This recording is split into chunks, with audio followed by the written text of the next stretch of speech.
السلام علیکم ورحمۃ اللہ وبرکاتہ۔ محترم ویورز، آج کی اس ویڈیو میں یہ بیان کرنا ہے کہ روزے کا مقصد کیا ہوتا ہے، روزہ کیوں رکھا جاتا ہے، روزے کا کیا مقصد ہے روزہ رکھنے کا، اور روزے کی وجہ سے کون کون سی چیزیں ہیں جو منع ہو جاتی ہیں، حلال چیزیں ہیں وہ بھی حرام ہو جاتی ہیں اگر ہم کریں گے ان کو۔ تو آج کی اس ویڈیو میں روزے کا مقصد کیا ہے، تو سب سے پہلے یہ ہے کہ روزے کا جو اللہ رب العزت نے مقصد رکھا ہوا ہے نا، وہ ہمارا ایک جسم ہے، ہماری یہ باڈی جو ہے نا، یہ ورک کرتی ہے، کام کرتی ہے۔ ہمیں تو پتہ نہیں ہے کہ یہ کیسے چل رہا ہے سارا سسٹم۔ آپ سوچیں تو صحیح اس کے بارے میں، کبھی سوچیں گے نا تو آپ نہیں پہنچ سکتے ان ساری چیزوں تک، پہنچ ہی نہیں سکتے آپ۔ یہ آپ کی آنکھ ہے، یہ کیسے دیکھتی ہے، یہ آپ نہیں پہنچ سکتے اس چیز کو۔ کان ہے، کیسے سنتے ہیں، یہ کیا چیز ہے جو مطلب یہ ہمیں سمجھ آ رہی ہوتی ہے، ہم سن رہے ہوتے ہیں، آپ مجھے سن رہے، کیا ہے یہ گوشت ہے نا، کچھ بھی نہیں ہے، لیکن یہ کیسے سنتے ہیں۔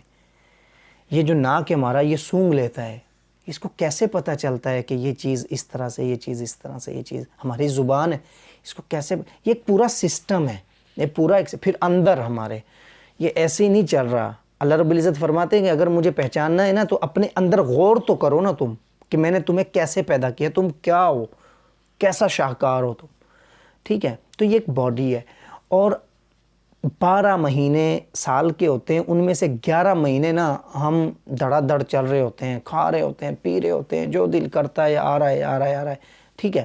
لیکن رمضان المبارک کے اندر بریک لگ جاتی ہے، آپ اس پہ تحقیق کریں، چاہے آپ جتنی مرضی بڑی تحقیق کروا لیں اس کے اوپر، جتنی مرضی تصدیق کروا لیں اس کی، خدا کی قسم اس کا فائدہ ہی فائدہ آپ کو نظر آئے گا، نقصان ہے ہی نہیں ہے اس کا۔ ایک تو ہمارے جسم کا جو فائدہ ہے وہ تو ہے ہی ہے، اس کے علاوہ روحانی فائدہ اس کا بہت زیادہ ہوتا ہے، روزے کا روحانی بہت زیادہ فائدہ ہوتا ہے۔ جسمانی جو فائدہ ہوتا ہے وہ تو آپ کو پتہ ہے، ہمارا معدہ جو ہوتا ہے وہ اللہ کو پتہ ہے نا، اللہ نے پیدا کیا ہے نا ہمیں، اللہ کو پتہ ہے۔ جو نہیں رکھتے روزہ ان کا حال بھی دیکھ لیا کریں، جو رکھتے ہیں نا ان کا بھی دیکھ لیا کریں، ان کی صحت بھی دیکھ لیا کریں، ساری چیزیں دیکھا کریں، نوٹ کیا کریں یہ ساری باتیں۔ یہ تو ہو گیا ہمارے جسم کا دنیاوی جو فائدہ ہے، ٹھیک ہے۔ اب روحانی فائدہ کیا ہے اس کا؟ روحانی فائدہ یہ ہے کہ انسان کے اندر صبر پیدا ہوتا ہے۔ روحانی فائدہ سب سے بڑا یہ ہے کہ انسان کے اندر صبر پیدا ہوتا ہے۔ انسان بھوکا رہ رہا ہوتا ہے، لیکن اس کے سامنے پانی رکھا ہوا ہے، وہ پانی نہیں پیتا۔ اس کے سامنے کھانا رکھا ہوتا ہے، وہ کھانا نہیں کھاتا۔ اس کی بیوی اس پر حلال ہوتی ہے، لیکن وہ بیوی کو نہیں چھوتا، بیوی کے پاس نہیں جاتا، حالانکہ حلال ہے۔ وہ کیوں نہیں جاتا؟ وہ اس لیے نہیں جاتا، اس کو اپنے اللہ سے محبت ہے، اس کو اپنے اللہ کا خوف ہے۔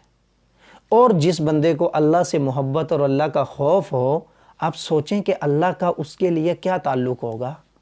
اسی لیے تو اللہ تعالیٰ نے فرمایا ہے نا کہ جو روزے کا جو اجر ہے نا، وہ خاص میں نے دینا ہے تمہیں، خاص طور پر فرمایا آپ نے، اللہ تعالیٰ نے خاص طور پر فرمایا کہ روزے کا اجر بھی صرف اللہ ہی دیں گے، کیونکہ روزہ صرف اللہ کے لیے ہوتا ہے۔ روزے کے اندر ریاکاری نہیں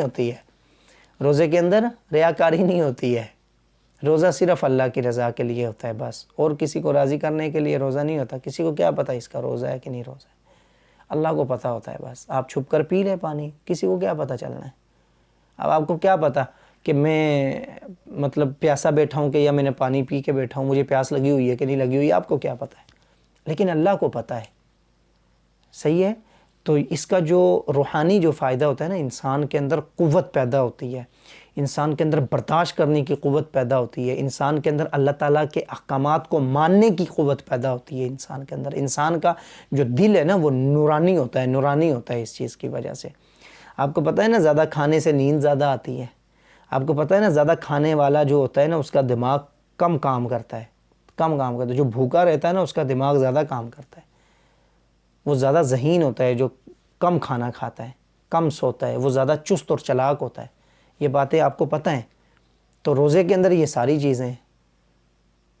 تو اس لیے اس کا روزے کا جو مقصد ہے نا وہ یہی ہے. اللہ رب العزت نے جو ہمیں یہ رمضان عطا کیا ہے اور پھر اس کے اندر اتنے بڑے بڑے انعامات اللہ نے رکھے ہوئے ہیں, اتنے بڑے بڑے انعامات رکھے ہوئے ہیں. اللہ کہتے ہیں کہ تم نوافل پڑھو نا, تم ایک نفل پڑھو نا میں تمہیں ایک فرض کا ثواب دوں گا, تم ایک فرض پڑھو نا میں تمہیں 70 فرضوں کا ثواب دوں گا.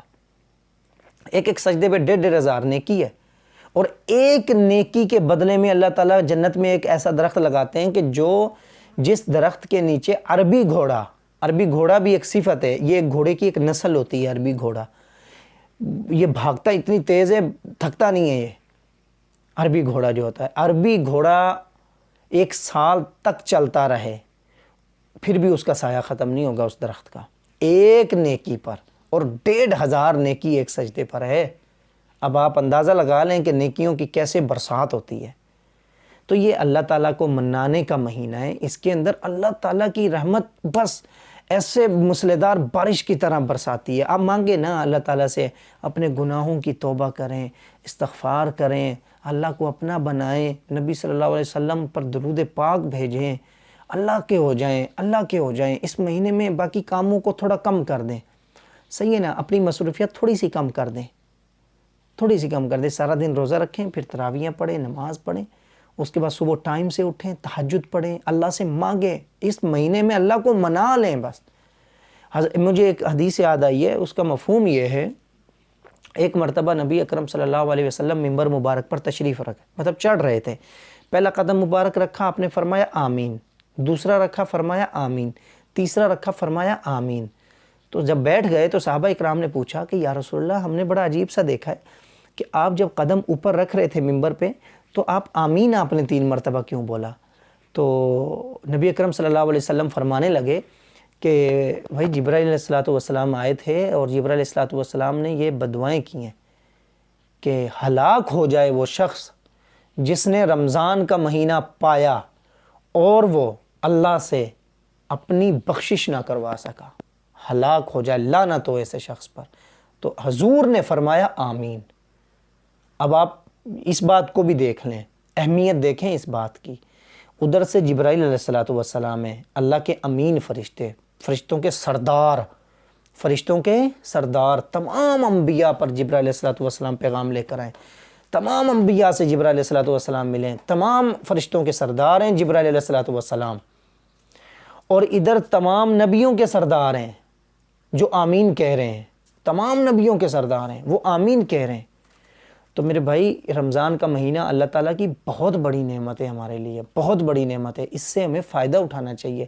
کم از کم اپنی بخشش تو کروا لینی چاہیے اللہ تعالیٰ سے, کم از کم یہ تو کروانا چاہیے نا. اگر یہ نہیں کروائیں گے نا تو ہم نے رمضان کا حق ادا تو بڑی دور کی بات ہے, ہم نے تو اپنا حق ادا نہیں کیا, اور رمضان کا حق تو بڑی دور کی بات ہے. تو کوشش کریں کہ رمضان کا جو مہینہ ہے اس کے اندر اپنی بخشش کروا لیں تاکہ اس بددعا سے تو کم از کم نکل جائیں ہم. اللہ سے دعا ہے کہ میرے سمیت اللہ تعالی ہم سب کو عمل کرنے کی توفیق عطا فرما دے.